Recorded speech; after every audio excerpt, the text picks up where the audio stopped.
চিড়া পোলাও রান্না হচ্ছে। গাইস, আপনারা কখনো কি আগে চিড়া পোলাও খেয়েছেন? চিড়া পোলাও কিভাবে রান্না করতে হয় সেটা দেখাবো আজকে। চিড়াটা অবশ্যই ভিজিয়ে ফ্রেশ করতে হবে, ফ্রেশ করে ধুয়ে রাখতে হবে, শুকনো ঝরঝর অবস্থা রাখতে হবে, তারপরে পেস্টটাকে কষাতে হবে। বন্ধুরা, চিড়ার পোলাও রান্না করতে হলে প্রথমে চিড়াগুলোকে ভিজিয়ে ঝরঝর অবস্থায় রাখতে হবে, যাতে করে চিড়া থেকে পানি ঝরে যায়।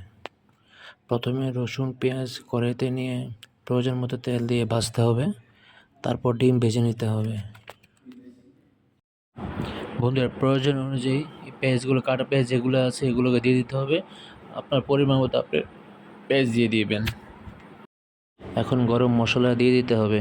হালকা বাদামি কালার রং আসার পর তেজপাতা দিয়ে দিতে হবে। তেজপাতা দিয়ে ভালো করে নাড়াতে হবে। এদিকে অ্যাডজাস্টমেন্ট চালু নেই, তাই চালু করে দিলাম। মশলাগুলোকে ফিনিশিং দেওয়ার জন্য ভালো করে গুঁড়ো করে নিতে হবে, তাহলে কাজের প্রক্রিয়াটা ভালো হবে।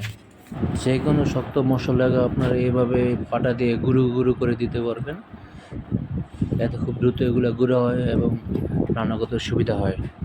দেখে নিন কীভাবে করছে আমার হোম মিনিস্টার। গুঁড়োগুলো হয়ে যায়। আসলে মূলত অনেক কষ্ট, যখন যেটা চায় সেটাই করে দেয় খুব তাড়াতাড়ি। জিনিসটা আমাদের অনেকগুলো বোঝা না, আচ্ছা বোঝা দরকার আসলে।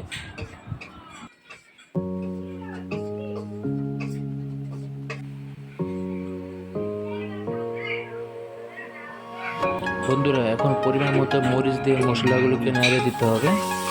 এখানে কাঁচা ও শুকনো মরিচও দিতে হবে, হালকা বাদামি কালার আসবে। আসলে চিড়ার পোলাও রান্না করা একদম সহজ, আপনারা চাইলে বাসায় এটা ট্রাই করতে পারেন। এখন পরিমাণ মতো আদা বাটা দিয়ে দিতে হবে। গাইজ, আমি আগে থেকে আদা ব্লেন্ডার করে রেখেছিলাম। তারপর লবণ দিয়ে দিতে হবে। সব মশলা মিশিয়ে বেশ কিছুক্ষণ নাড়ানোর পর হালকা বাদামি কালার আসার পর ঝরঝরে চিড়াগুলো কড়াইয়ের মধ্যে দিয়ে দিতে হবে, এতে ভালো একটা ফ্লেভার আসবে। গাইজ, অনেকক্ষণ হাতে ধরে রাখায় হাত ব্যথা করেছিল আমার হোম মিনিস্টার, তাই আমি তার কাছ থেকে চিড়া পাইটা নিয়ে নিলাম এবং তাকে একটু সাহায্য করলাম, যাতে সে একটু ভালোভাবে রান্নাটা করতে পারে। That's it.